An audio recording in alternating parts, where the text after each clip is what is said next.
Welcome back everyone to a new video. Today we'll be talking about the 14th chapter of the Choujin X manga by Sui Ishida. But before that, make sure to like and subscribe for more anime and manga content delivered straight to your YouTube feed. Now, to start off, this chapter is titled Sinker Part 6, Sayonara. This new chapter opens up with Tokio and Shiozaki staring at each other, with Tokio taking a batting position, getting ready to hit Shiozaki's rock back at him. Shiozaki then throws a fastball going at around 200 kilometers an hour, according to Tokio. Tokio can see the baseball because of his beastified state, leaving him needing all his experience in Little League to actually hit the ball. Shiozaki then throws a fastball going around 300 kilometers an hour that takes a chunk out of Tokio's right arm, but not sinking him for some reason. Tokio then asks Monoma if he can raise like Kagomura did in the last chapter. Monoma says that if he can't do it, he will die for sure. But after Tokio's begging, Monoma accepts to raise Tokio and kicks him clean in the head. Now, this new raise technique confuses me. In the last chapter, Kagomura cut his neck and activated it. But in this chapter, Monoma kicks Tokio in the head and Tokio activates it. So how do you activate or use this technique? Because it's somehow linked with death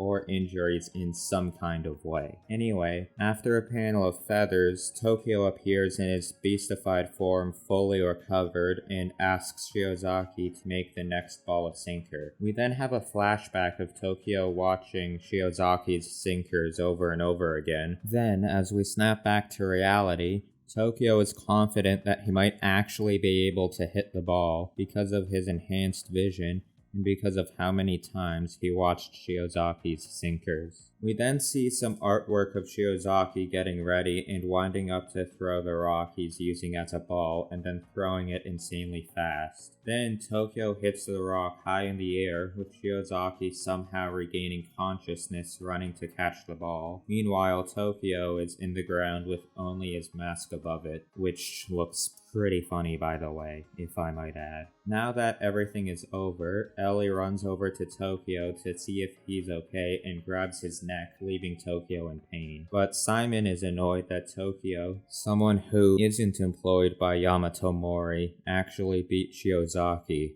However, Monoma is personally proud of him. Helicopters start appearing over the warehouse, and we see some grunts reporting to Mr. Sato about how they found more syringes, which finally tells us that they know about this drug's existence as well. But it looks like the robbers that betrayed Shiozaki weren't blessed with abilities, making the drug more mysterious, seeing as how Tokio has abilities. The robbers were transformed and don't have abilities. And from what we know right now, absolutely nothing has happened to Azuma. Mr. Sato then says Tokio and Ellie will be powerful assets, and that he thinks they should be enlisted into Yamato Mori by force if necessary. Finally, we cut to a view of a tower that's emitting smoke, while Sato says something about the creature of the tower kindling the flame once again. We then see someone called Hume, or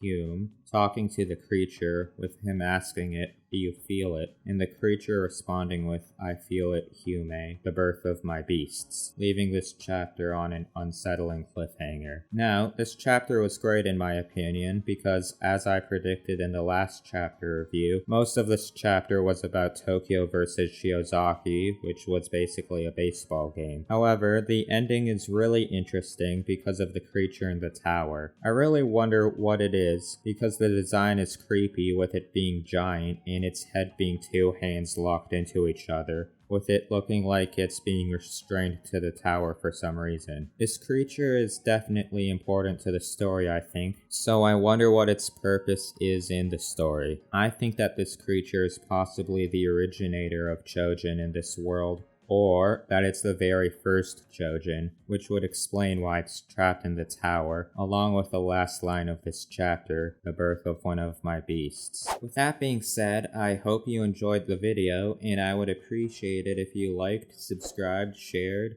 and left any criticisms you have for me or this channel in the comments section, along with ringing the bell. As always, peace out, and I'll see you in the next one.